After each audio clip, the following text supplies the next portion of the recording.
श्रीमद्भागवत एक ज्ञान यज्ञ है। यह मानवीय जीवन को रसमय बना देता है। भगवान कृष्ण की अद्भुत लीलाओं का वर्णन इसमें समाहित है। भव सागर से पार पाने के लिए श्रीमद्भागवत कथा एक सुंदर सेतु है। श्रीमद्भागवत कथा सुनने से जीवन धन्य धन्य हो जाता है। इस पुराण में 18 स्कंद एवं 335 अध्याय हैं। व्यास जी ने 17 पुराणों की रचना कर ली, लेकिन श्रीमद्भागवत कथा लिखने पर ही उन्हें संतोष हुआ। फिर व्यास जी ने अपने पुत्र शुकदेव जी को श्रीमद्भागवत पढ़ाए। तब शुकदेव जी ने राजा परीक्षित को, जिन्हें 7 दिन में मरने का श्राप मिला, उन्हें 7 दिनों तक श्रीमद्भागवत की कथा सुनाई, जिससे राजा परीक्षित को 7 दिन में मोक्ष की प्राप्ति हुई। श्रीमद्भागवत वेद रूपी वृक्षों से निकला एक पका हुआ फल है। शुकदेव महाराज जी के श्रीमुख के स्पर्श होने से यह पुराण अमृतमय एवं मधुर हो गया है।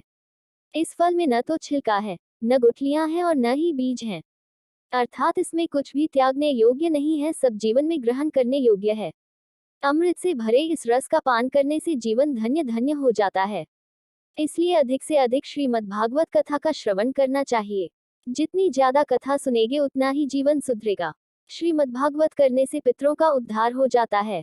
भागवत पुराण करवाने वाला अपना उद्धार तो करता ही है, अपितु अपनी 7 पीढ़ियों का उद्धार कर देता है। पापी से पापी व्यक्ति भी यदि सच्चे मन से श्रीमद्भागवत की कथा सुन ले तो उसके भी समस्त पाप दूर हो जाते हैं।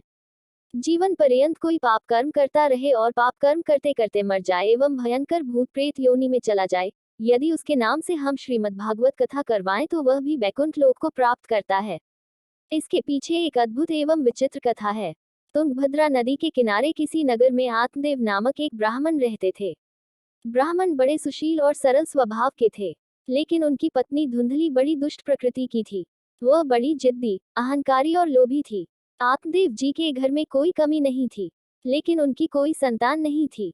एक दिन उन्हें स्वप्न हुआ कि तुम्हारी कोई संतान नहीं, इसलिए तुम्हारे पितृ बड़े दुखी हैं और तुम्हारे दिए हुए जल को गर्म श्वास से ग्रहण करते हैं। आत्मदेव जी को बड़ा दुख हुआ। सोचने लगे कि मेरी संतान नहीं, इसलिए पितरों के दोष से ही मेरे घर में गाय का कोई बछड़ा नहीं होता और न ही पेड़ पर फल लगते हैं। संतानहीन व्यक्ति के जीवन को धिक्कार है। वह तो इहलोक परलोक दोनों ही में दुख पाता है। एक दिन सब कुछ छोड़ छाड़ कर दुखी मन से आत्मदेव जी सीधे वन चले गए। 2-3 दिन तक वन में विलाप करने के पश्चात एक दिन उन्हें वहां एक महात्मा के दर्शन हुए और उन्हें अपने दुख का कारण बताया। महात्मा ने आत्मदेव जी को एक फल दिया और कहा कि इस फल को अपनी पत्नी को खिला देना, इससे उसका पुत्र हो जाएगा। आत्मदेव जी घर आए और अपनी पत्नी धुंधली को वह फल दे दिया। धुंधली ने सोचा कि ये पता नहीं किस बाबा से उठा लाए हैं, फल खाकर कुछ हो गया तो चलो, संतान हो भी जाए तो उसे पालने में कितना कष्ट उठाना पड़ता है। मैं गर्भवती हो गई तो मेरा रूप सौंदर्य ही बिगड़ जाएगा। ऐसा सोचकर उसने वह फल घर में बंधी बंधिया गाय को खिला दिया और आत्मदेव जी से कहकर 6-7 महीने के लिए अपनी बहन के घर चली गई। कुछ महीनों बाद बहन का पुत्र लेकर लौटी और आत्मदेव जी से कहा कि मेरा पुत्र हो गया। आत्मदेव जी बड़े प्रसन्न हुए और धुंधली के कहने पर उस पुत्र का नाम धुंधकारी रख दिया। इधर धुंधली ने जो फल अपनी बंधिया गाय को खिलाया था, उस गाय ने भी एक सुंदर से बालक को जन्म दिया, जिसका पूरा शरीर मनुष्य की तरह और गाय की तरह उसके कान थे। इसलिए आत्मदेव जी ने उसका नाम गोकर्ण रख दिया। धीरे धीरे दोनों बालक बड़े होने लगे तो गोकर्ण पढ़ लिखकर विद्वान और ज्ञानी बना, लेकिन धुंधकारी बड़ा दुष्ट पैदा हुआ। गोकर्ण पढ़ने को बनारस चला गया। धुंधकारी गांव में ही बच्चों को पीटता, वृद्धों को परेशान करता, चोरी करता, धीरे धीरे डाका डालने लगा और बहुत बड़ा डाकू बन गया। मांस मदिरा का सेवन करता हुआ धुंधकारी रोज मध्य रात्रि में घर आता। आत्मदेव जी को बड़ा दुख हुआ। पुत्र को बहुत समझाया, लेकिन पुत्र नहीं माना। बड़े दुखी मन से आत्मदेव जी सीधे वन को चले गए और भगवान का भजन करते हुए आत्मदेव जी ने अपने शरीर का परित्याग कर दिया। अब घर में माँ रहती तो माँ को भी धुंधकारी परेशान करने लगा, यहाँ तक कि माँ को पीटने लगा। एक दिन धुंधली ने भी डर कर अर्धरात्रि में कुएं में कूदकर आत्महत्या कर ली। अब तो धुंधकारी घर में 5-5 वेश्याओं के साथ में रहने लगा। एक दिन धन के लोभ में उन वेश्याओं ने धुंधकारी को मदिरा पिलाकर जलती हुई लकड़ी से जलाकर मार डाला और धुंधकारी को वहीं दफनाकर उसका सारा धन लेकर के भाग गई। धुंधकारी जीवन भर पाप कर्म करता रहा और मरने के बाद भयंकर प्रेत योनि में चला गया। एक दिन गोकर्ण जी तीर्थ यात्रा से लौटे तो जाना कि धुंधकारी प्रेत योनि में भटक रहा है। तब गोकर्ण ने अपने भाई के निमित्त श्रीमद्भागवत की कथा करवाई। 7 दिनों तक कथा सुनने के पश्चात धुंधकारी प्रेत योनि से विमुक्त होकर दिव्य स्वरूप धारण कर भगवान विष्णु के लोक में पहुंच गए। इसलिए पितरों के निमित्त श्रीमद् भागवत कथा करवाने से पितरों को मुक्ति मिल जाती है। श्रीमद् भागवत कथा सुनने का फल। मानव जीवन सबसे उत्तम और अत्यंत दुर्लभ है।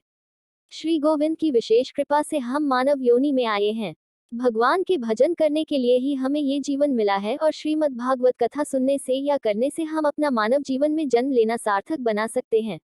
श्रीमद् भागवत कथा सुनने के अनंत फल हैं। श्रीमद् भागवत कथा सुनने से मनुष्य को आत्मज्ञान होता है। भगवान की दिव्य लीलाओं को सुनकर मनुष्य अपने ऊपर परमात्मा की विशेष अनुकंपा का अनुभव करता है। श्रीमद् भागवत कथा करने से मनुष्य अपने सुंदर भाग्य का निर्माण शुरू कर देता है। वह इस लोक में सभी प्रकार के भोगों को भोगकर परलोक में भी श्रेष्ठता को प्राप्त करता है। श्रीमद् भागवत कथा मनुष्य को जीना सिखाती है तथा मृत्यु के भय से दूर करती है एवं पितृ दोषों को शांत करती है। जिस व्यक्ति ने जीवन में कोई सत्कर्म न किया हो, सदैव दुराचार में लिप्त रहा हो, क्रोध रूपी अग्नि में जो हमेशा जलता रहा हो, जो व्यभिचारी हो गया हो, परस्त्रीगामी हो गया हो, यदि वह व्यक्ति भी श्रीमद् भागवत की कथा करवाए तो वह भी पापों से मुक्त हो जाता है।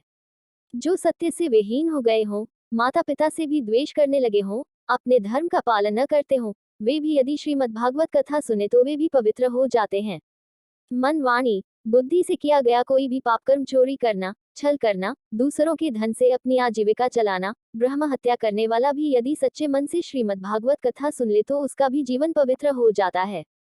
जीवन पर्यंत पाप करने के पश्चात मरने के बाद भयंकर प्रेत योनि, भूत योनि में चला गया व्यक्ति के नाम पर भी यदि हम श्रीमद् भागवत की कथा करवाएं तो वह भी प्रेत योनि से मुक्त होकर मोक्ष प्राप्त कर लेता है।